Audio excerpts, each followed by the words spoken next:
Alam niyo po, one of the greatest prisons in life is insecurity. You probably heard this already. Masyado ka pang bata, you're not ready. You're not gifted enough. You're not educated enough. Orphan ka lang naman.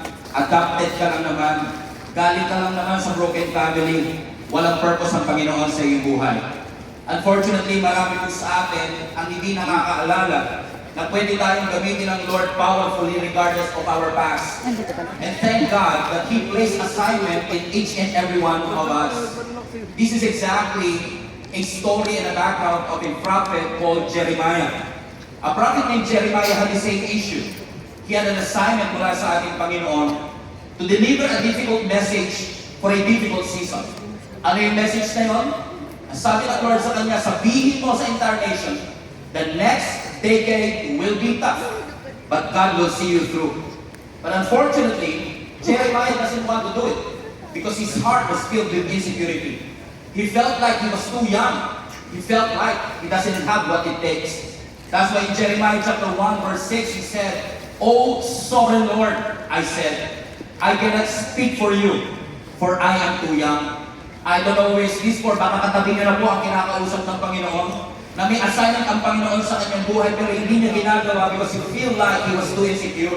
That God has a mission for your life pero pakiramdam mo, you are unworthy of God's assignment. You feel like you are not gifted enough. You are not raised in a model family. Hindi ka pinanganak na mayaman, hindi ka pinanganak na privilege. You don't have the experience. That's why you're being too hard on yourself. Every time you fail, sinasabi mo, I suck. I deserve this life. Pati physical appearance mo, you're so insecure. You're insecure with your face. You're so insecure with your skin color. You are so insecure with your educational background, your social status, even your financial capacity. And one thing that I've learned is that the more conscious you are with yourself, the more that insecurity will keep on growing. I believe God sent me here to remind each and every one of you that insecurity is not a confidence issue. Insecurity is an identity issue. If you remember Adam and Eve, the Bible says they were not aware of their nakedness. As sabi ng scripture, they were naked and unashamed. But the moment they became conscious of their nakedness, that insecurity started growing. And maybe that is your story. That you're so conscious about yourself na pinagtataguan mo ang assignment ng Panginoon, na pinagtataguan mo ang mga taong inilagay ng Panginoon sa iyo kapaligiran. And even sometimes, pinagtataguan mo ang ating Panginoon. Ini-interpret po kasi natin ang ating insecurity as brokenness. Na-abuse ako before, therefore hindi na ako pwedeng magamit ng Panginoon. And I don't say that lightly. But many of us are saying, na-molest siya ako nung bata ako. That's why God cannot use me anymore. I am a stutterer. Bulol ako, kaya hindi na ako pwedeng gamitin ng ating Panginoon. But let me remind each and every one of you, your wound is not your identity. Your weakness is not your identity. Your past is not your identity. And yes, you may feel that you are messy or you feel like you are broken. But the God that we serve is able to fix you up. Let me repeat. The God that you serve is able to fix you up. And the blood of Jesus is like a fountain that it can wash your guilt, your shame, and even in your insecurity. I don't know this for baka katabi niyo po ang kinakausap ng Panginoon. You are not a mistake. You are not a miscalculation. You are not a spiritual accident. You are a divine decision. At maaaring sinasabi ng mundo, ordinary ka lang, but God called you chosen. Pinili ka ng ating Panginoon bago mo pa siya piliin. At alam niyo, lumaki po ako sa squatter. At one thing that I realized, makakasurvive tayo kahit wala tayong resources. Pero hindi tayo makakasurvive pag wala tayong identity. That's why the Lord reminded Jeremiah in Jeremiah chapter 1 verse 6, "Before I formed you in the womb, I knew you." Ikan mo ang katabi mo sarili mo sa kanya, pinili ka ng Panginoon. What does it mean? The Bible says, I formed you. Ibig sabihin, God framed you. He fashioned you. He shaped you. When you say God formed you, God designed you intentionally. Alam niyo po lahat ng bagay na handmade, katulad ng bag, it reflects kung sino yung gumawa nito. Kung meron kang bag na handmade, meron kang sneak peek nung atensyon at ng effort at ng pawis ng lumikha nito. That's why I believe God wants to remind each and every one of you, hindi ka factory made, handcrafted ka ng Panginoon because God formed you in your mother's womb. And the Bible continues, sabi nun, before I formed you in the womb, as sabi ng scripture, I knew you. Maaaring hindi mo kilala ang katabi mo ngayon, pero kilala ka ng ating Panginoon. And God knows you in a very personal way. God knows you in a very intimate way. And God knows you in a very intentional way. He knows your pain. He knows your name. He knows your mistake. He knows your limitation. He knows the cry of your heart. Alam ng Panginoon na hindi ka nakakatulog gabi-gabi. At alam ng Panginoon na nagbabagal ka with depression. So trust, magtiwala ka, makilala ka ng ating Panginoon. At kung kilala ka ng ating Panginoon, hindi man natin kilala ang ating katabi, pero magtiwala tayo, kilala tayo ng ating Panginoon. At kung kilala tayo ng ating Panginoon, ibig sabihin lamang po nito, where we are is not an accident. Kung saan man tayo naroon ay nilagay tayo ng Lord God for a reason. So be secure where you are today and stop doubting yourself because God knows you. Not just by name, He knows who you are. And then the Bible continues, before I formed you in the womb, I knew you. I love this part. I set you apart. Everybody say, set apart. Notice, hindi ko sinabi ng Bible, I set you aside. Ang sabi, I set you apart. Kasi yung set aside, ibig sabihin, itinabi. Pero yung set apart, ibig sabihin, ibinukod. Ibig sabihin, you are not ignored. You are being prepared by God for a special purpose and for a special reason. Ibig sabihin, pag mo man yung katabi mo ngayon, you are not common.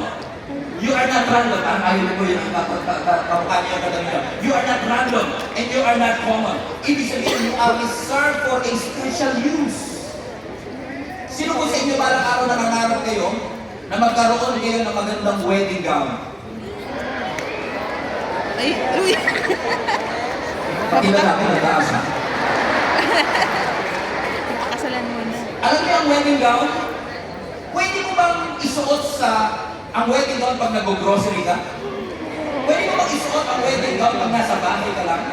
No, hindi mo siya Pwede isuot. naman. Because that wedding gown is not an ordinary dress. Ibig sabihin yung wedding If gown I- ay reserved mo for a special moment in your life.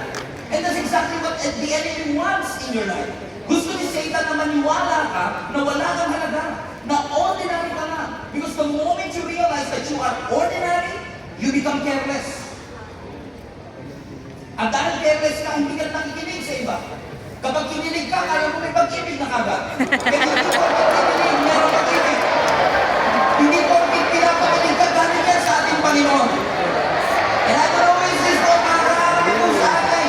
Nung kinilig, hindi na nakinig. Yan, dyan kayo magaling. So blessed honor. Kasama ko ang asawa ko ngayon ang pinakamagandang babae sa Kalatan mo.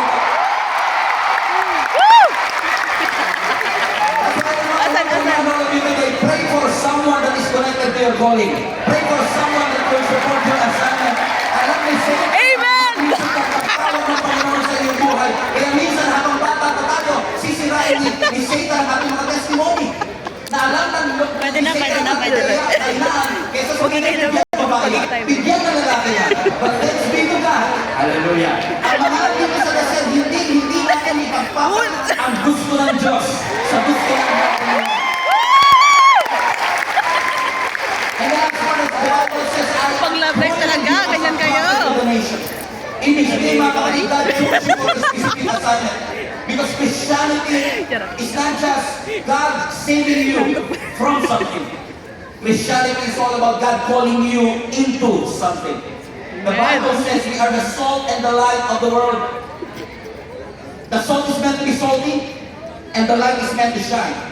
Kaya kapag yung asin nagliwanag, at yung ilaw umalat, hindi niya nagagawa ang kanyang purpose. Pero tinawag ng Panginoon yung katabi mo, Yung katabi ko. as salty as He is.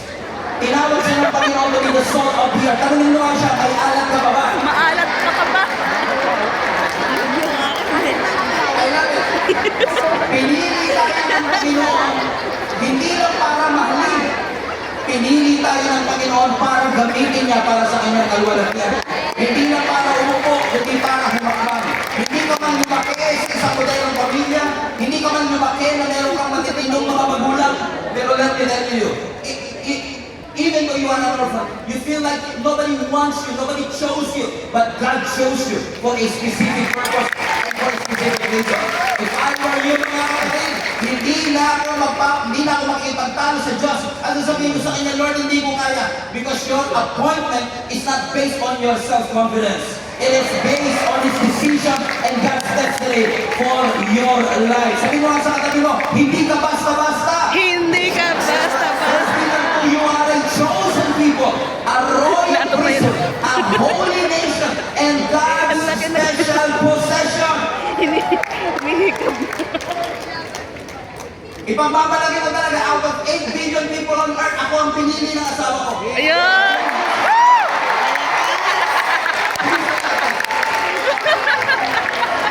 That's why, folks, kung ito ang mukhang to, pinili. Ikaw pa kaya.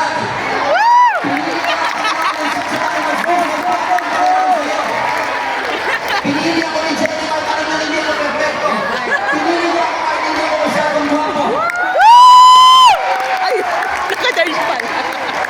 At ganyan po ang ating Panginoon. Alam ng Panginoon na hindi ka perfecto. God even knows that you're going to fail. Tingnan mo siya. He even knows your dark and dirty secrets. He knows your weakness. He knows your pain.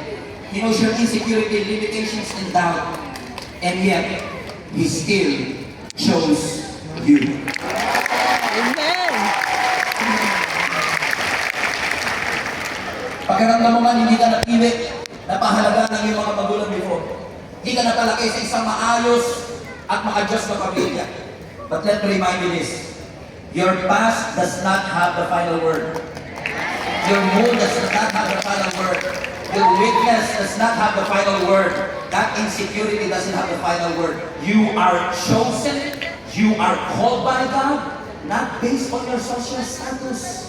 Not because you have it all together. Not because you are strong and perfect. God chose you out of pure love. Hindi mo man naramdaman ang pagmamahal nila. Pero I guarantee you, there is somebody, and His name is Jesus, that God loves you so much, that He gave His life, His Son, for you and for me, so that whoever will believe in Him, mayaman o mahirap, may pinag-aralan o wala, lumaki sa magandang pamilya o hindi, whoever will believe in Him will not be perished, but have everlasting life. So that's the Pilipinas. Stop living like you are disqualified. You're not. God chose you out of pure love. God already has chosen you at such a time as this for the very purpose that He has for you. You are the salt. You are the light of this world. May plano ang Panginoon sa iyong buhay. Minsan tayo wala tayong plano sa ating sarili, pero ang Diyos ay may magandang plano para sa bawat isa sa atin. Now before ending this, since today is June 12, araw ng kalayaan, pwede mo palayain ang 12 tao today. At sabihin mo sa Kanya, wala mong pumili sa'yo, mayroong isang Diyos na pumili sa'yo. He wants you, He chose you, He loves you, He has forgiven you, redeem you of your sin. Hindi mo kayang umakyat ng langit, kaya langit na mismo ang bumaba para sa'yo. That He gave His life for each and every one of us. Because He loves you so much. Go ahead and stand to our feet and choose to help people right now. And say, God has chosen you. God has chosen you. God has chosen you. Pinili ka ng Diyos. Pinili kayo ng Diyos.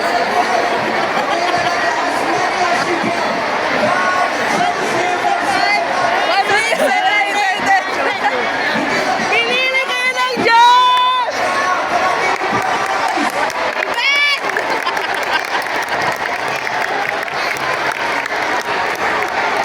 Pinili kayo ng Diyos. Ay, naka-charge. Ayun, sakto.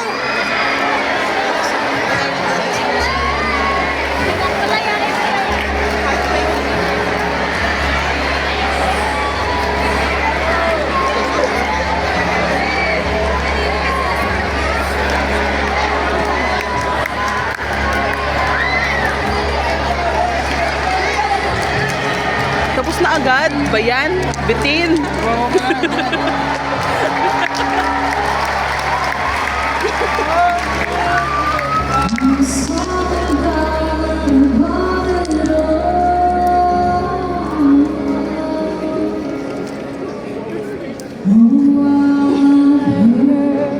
Thousand stories of what made me go.